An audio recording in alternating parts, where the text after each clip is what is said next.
پارێزگای نینەوە خاوەنی 11 ملیۆن دۆنم زەوی کشتتوکاڵیە کە نزیکەی 5 ملیۆن دۆنمی ئاویە و ئەوانی تر جۆری دێمیە. لە دوای ئازادکردنی مووسڵ ساڵ لە دوای ساڵ کەرتی کشتتوکاڵ و ئاژەڵداری لە پارێزگای نینەوە بەگشتی لە پاشەکشەدایە. پێشتر بەرهەمی کشتتوکاڵی ساڵانە لە پارێزگاکە ژمارەیەکی زۆر بەرهەمی میوە و سۆزەی بەرهەم دەهێنرا. فالموصل على مستوى العراق گەورەترین سامانی ئاژەڵ و کشتتوکاڵ لە مووسڵە. جوتیاران پشتیوانی ناکرێن، مەڕدارەکان بە هیچ شێوەیەک کۆمەک ناکرێن. مەڕدارەکان تەنێک جۆ بە 800,000 دینار دەکڕن. ناوچەکەمان 1000 کەسی تێدا نەماوە، کۆتایی هاتووە. مجمع الصقار تابع لغذاء البعاج. احتياجاتنا دعم الفلاح بالبذور. دەمانەوێت پشتیوانی لە جوتیارەکان بکرێت و دانەوێڵەیان پێ بدەن و ئالیک بدەن بەو کەسانەی کە مەڕ و ماڵاتیان هەیە. یەک تەن جۆ بە 800,000 دینار دەکڕن و بەشیان ناکات.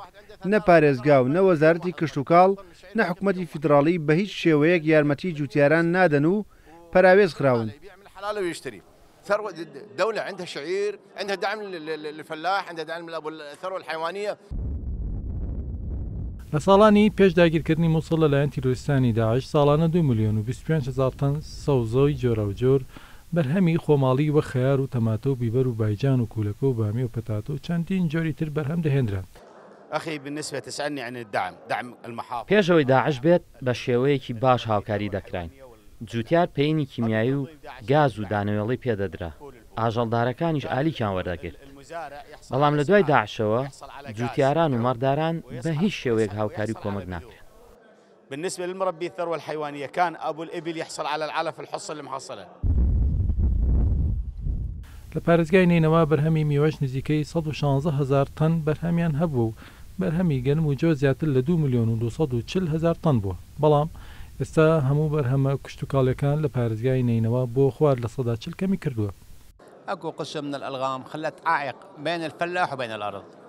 ڕووبەری خاکی کشتتوکاڵی چێنراو لە نینەوە 509,000 دۆنمە. ئەوە پرۆژەی ئاودێری ڕەبیعەمان هەیە. لە هێڵی یەکەمی خەیار و تەماتە و پەتاتە دەشێنین، بەڵام لە هێڵی دووەمی کاری تێدا دەکرێت. هێڵی سێمیش کاری تێدا ناکرێت. جوتیار پێویستی بە پەینی کیمیایی و سوتەمەنی و تۆ و ئامێری کشتتوکاڵی هەیە. بۆیە داوا لە حکوومەت دەکەین بە شێوەیەکی ڕاستەوخۆ پشتیوانیمان بکات. يعني مضخات الماء والعائق الأكبر اللي هو السماد الكيميائي اللي صعد من مليون و600. لە پارێزگای نینەوە هەزاران دۆنم زەوی کشتتوکاڵ لە مینی چێنرا و پاک نەکرەونەتەوە خاوەنەکانیان ناتوانن کاری کشتتوکاڵی لێ بکەن. الحقيقة أخوي مساحة الأراضي في محافظة نينوى هي أكثر من 11. مینەکان بوونەتە بربەست لە نێوان خاک و جوتیارەکان.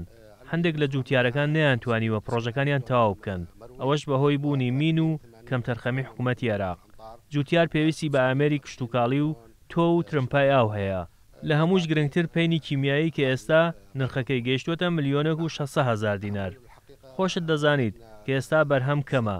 حکوومەتیش بە هیچ شێوەیەک یارمەتیمان نادات. جوتیاران و ئاژەڵدارانی پارێزگای نینەوە دەڵێن ئەگەر حکوومەت هاوکاریان نەکات کەرتی کشتتوکاڵ بەرەو خراپتر دەچێت.